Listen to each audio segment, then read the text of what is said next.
Okay, so poetry tournament, week 5.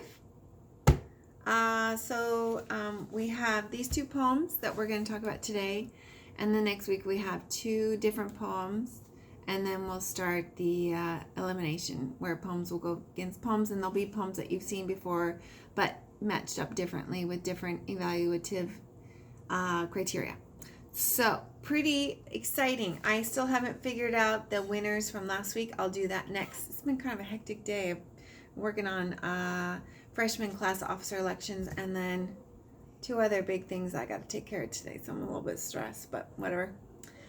So the first poem is called The Writer by Naomi Shihab Nye.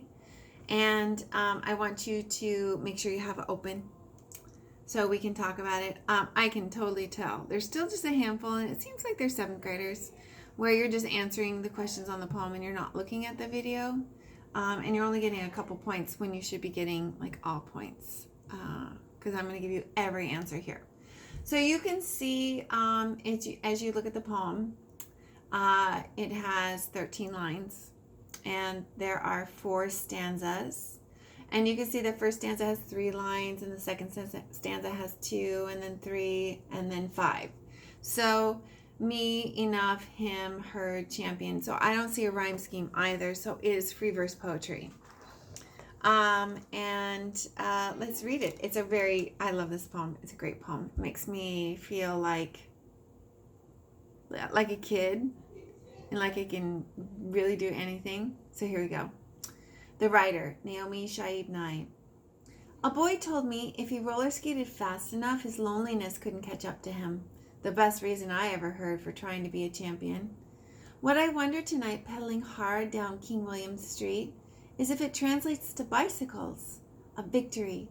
To leave your loneliness panting behind you on some street corner while you float free into a cloud of sudden azaleas, luminous pink petals that have never felt loneliness, no matter how slowly they fell. I just love it. I love the way it makes me feel.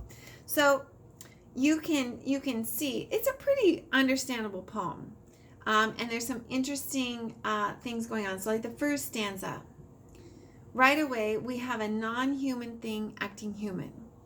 You have loneliness trying to catch up to a boy roller skating fast.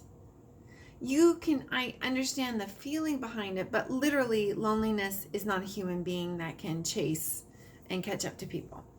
So that's kind of a cool concept. So this boy tells the speaker that if he roller skates fast enough, his loneliness won't catch up to him. So like kind of keep on trucking, and good things are just around the corner. And so the second stanza really has the mood of the poem. The best reason I ever heard for trying to be a champion. So like for going fast, for making, not letting loneliness catch up to you. And then the speaker in the third stanza says, what I wonder tonight, pedaling hard down King William Street, so it's a street in the speaker's town, is if it translates to bicycles. So I ask you a question of what the it translates to bicycles. So the boy talks about roller skating fast enough, and the speaker wants to know is, okay, if you roller skate fast enough, is it the same thing with bicycles? Can you ride your bike fast enough? And so in the fourth stanza, then the speaker just gets really caught up in the moment. A victory, to leave your loneliness panting. Again, can loneliness pant like a human object, like a human being? No, it's an inanimate object. But that's another personification, which is kind of cool. So your loneliness panting behind you on some street corner. And then it talks about while you float free into a cloud of sudden azaleas. So azaleas are like a flowering bush. And the petals, they're kind of like right now you see all the flowering trees, and the petals are all over the sidewalks and the curbs and such. So just imagine like riding your bike, and you've left the loneliness behind you, and you've got the flower petals coming all around you as you're riding the bike. And then the petals are a personification, because then the speaker says, because they've never felt loneliness, no matter how slowly they fell, because flower petals, the flower petals that fall from trees, if you've ever watched them, they just fall in a really, really pretty way. So it's just a very sweet poem, very accessible. You know lines, you know stanzas, you know We talked about the personifications and such, the mood, what's talking about in the third stanza, examples of the fourth stanza. Ooh, there's a question there about the repetition of consonant sounds at the beginning of lines in poetry, at the beginning of words and lines of poetry. So there's a couple of those. Those are alliterations. So make sure you pay attention to those. The theme, I think you can get to it. Rhyme scheme, I already answered it, and then evaluate it. So go ahead and take a pause.